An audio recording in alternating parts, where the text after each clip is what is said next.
Hello दोस्तों, कैसे हैं आप सब। दोस्तों आज की वीडियो में हम बात करने वाले हैं टिकट अपग्रेडेशन के बारे में, क्योंकि रेलवे एक इस पर अपडेट लेकर आया है और जिसका सर्कुलर भी जारी हो चुका है। दोस्तों ये जो है सभी यात्रियों के लिए बहुत ही अच्छी खबर होगी अगर ऐसा रेलवे करती है।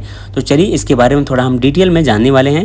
हेलो दोस्तों, मेरा नाम है राहुल और आप देख रहे हैं रेल जर्नी विद राहुल। तो दोस्तों सबसे पहले अगर हम बात करें कि टिकट अपग्रेडेशन होता क्या है, तो आप ये जान लीजिए कि अगर आपने अपनी टिकट जो है वो सेकंड क्लास में बुक कर रखी है, मतलब 2S में बुक कर रखी है या फिर स्लीपर में बुक कर रखी है, तो आपकी जो टिकट है वो अगर अपग्रेड होती है तो वो इससे थर्ड AC इकोनॉमी या थर्ड AC में चली जाती है।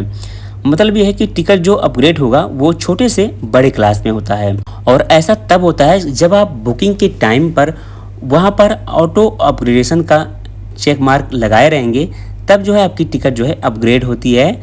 और इसके बारे में जो है रेलवे कुछ अपडेट लेकर आया है। और दोस्तों अभी तक क्या था, ये अपग्रेडेशन जो है पहले से ही चल रहा है फिलहाल, लेकिन जो चेयर कार वाली ट्रेनें होती हैं उनमें ये अपग्रेडेशन नहीं था। जैसे कि नॉर्मल जनशताब्दी हो गई या शताब्दी एक्सप्रेस हो गई या फिर यूँ कह लीजिए वंदे भारत ट्रेन हो गई, इन सभी ट्रेनों में ये चीज़ें जो है नहीं होती थी। लेकिन अब जो अपडेट आया है इसमें नॉर्मल एक्सप्रेस सुपरफास्ट ट्रेन, राजधानी, शताब्दी, वंदे भारत या चेयर कार वाली जो ट्रेनें हैं, इन सभी ट्रेनों में जो है ये नियम जो है लागू होने वाला है। तो दोस्तों इसमें जो रूल है वो ये है कि आपने अगर अपनी टिकट 2S सेकंड क्लास में बुक कर रखी है तो वो अपग्रेड होकर स्लीपर क्लास में, स्लीपर क्लास की अगर टिकट अपग्रेड होगी तो वो थर्ड AC इकोनॉमी में, थर्ड AC इकोनॉमी से थर्ड AC और इसके बाद सेकंड AC, इस तरह से अपग्रेडेशन होगा। लेकिन दोस्तों जो अपग्रेडेशन है वो केवल 2 क्लास तक बढ़ सकता है। मतलब आपकी अगर टिकट स्लीपर क्लास की है तो वो सीधे थर्ड AC इकोनॉमी में जाएगी या फिर थर्ड AC तक जाएगी, यहीं तक जाएगी। अगर आपकी टिकट जो है थर्ड AC इकोनॉमी में है तो वो थर्ड AC और सेकंड AC तक जाएगी। मतलब ये है कि आपकी टिकट अपग्रेड होकर जो है 1 से 2 क्लास बढ़ेगी बस।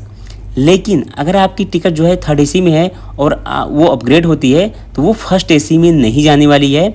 सिर्फ और सिर्फ जो सेकंड AC के पैसेंजर्स हैं उनकी टिकट अगर अपग्रेड होती है तो वो फर्स्ट AC में जा सकती है।